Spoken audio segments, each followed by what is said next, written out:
Madam Speaker. Very well spoken, member for Marsabit. So now the honorable member for Kathiani, you may have your chance. Thank you, Madam Speaker, for this opportunity to also make my contribution on this issue of sexual harassment in Kericho tea estates. And first, I want to thank the committee for an excellent report. Secondly, I want to thank the media for highlighting this issue, Madam Speaker, because BBC really did highlight this issue. Madam Speaker, if you look at, my big concern is when you look at the observations by the committee itself. One of the things that the committee says is that investigations by DCI into the allegations are progressing very slowly. In fact, I think, Madam Speaker, that's a very way of saying that there are no investigations that were even going on.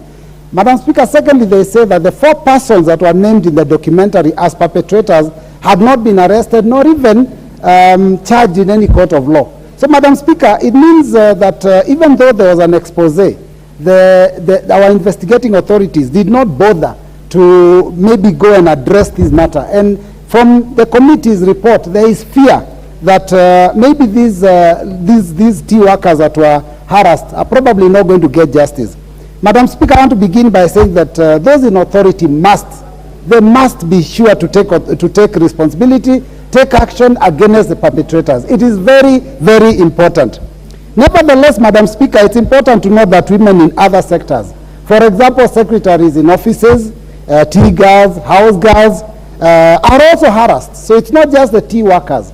A lot of women are harassed in their places of work. And that, of course, Madam Speaker, has to do with those that are in authority, because those that can harass them are the people in authority. Madam Speaker, that also takes me to also point out that there are also men that are hustlers that are at the low cadre that have also got to give favors to also be employed, sometimes also to get promotions. So there are also young men that are harassed by their female employers and sometimes, Madam Speaker, unfortunately, by their male employers.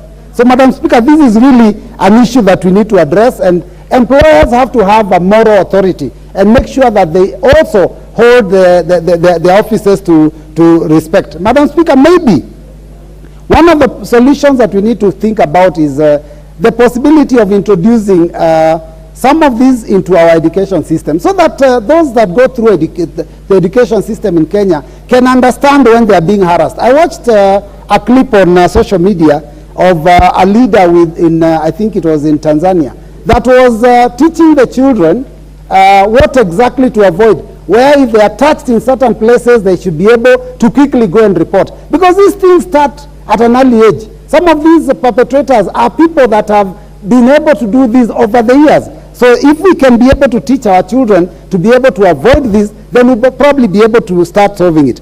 Madam Speaker, the Computer and Cyber Crimes Act prohibits the misuse of gadgets, for example, mobile phones. And Madam Speaker, I want to again say that the victims of this kind of crime, of circulating, sexual, escapades on social media, is not only women. I remember the former deputy governor of one of our counties was a victim. In fact, he was shown naked on these social media gadgets, and he was being harassed. Actually, there were just people trying to extort money. We have seen a former member of parliament, actually I think 2, who's also clip circulated, and now currently we have seen another one that is being purported to belong to maybe one of our leaders in the country. Madam Speaker, I think we have to be careful. With artificial intelligence, the world is reaching a point where even someone can tape you and be able to use that short clip and actually copy your voice and can actually present an audio that shows that it is you spoke.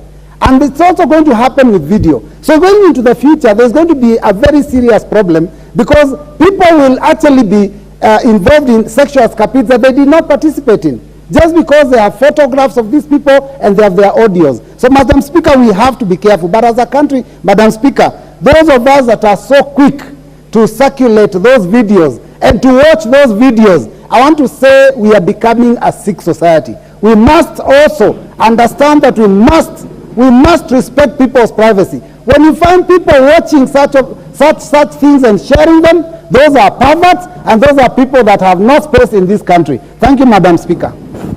Very well spoken. The Honorable Rebecca Tonkey.